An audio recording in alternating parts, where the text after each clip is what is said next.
রাত ঠিক ৩:১৭। এই সময়টা এলেই রাফির বুকটা অকারণেই ভারী হয়ে যায়।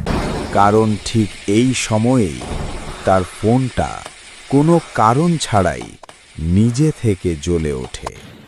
আজও স্ক্রিনে ভেসে উঠল একটা মেসেজ, পেছনে তাকিও না। সবচেয়ে ভয়ঙ্কর ব্যাপারটা তখনই বুঝতে পারল সে, মেসেজটা এসেছে তার নিজের নাম্বার থেকে। ঠিক তখনই ঘরের দরজাটা আস্তে করে খুলে গেল।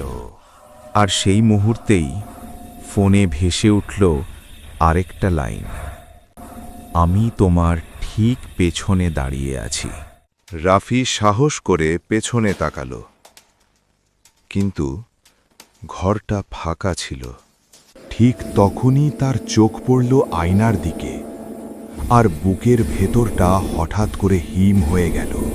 আয়নায় সে নিজেকেই দেখল, কিন্তু ওই হাসিটা তার ছিল না। কারণ আয়নার ভেতরের মানুষটা তার দিকেই তাকিয়েছিল, আর ফোনে আবার লিখছিল, পেছনে তাকিও না।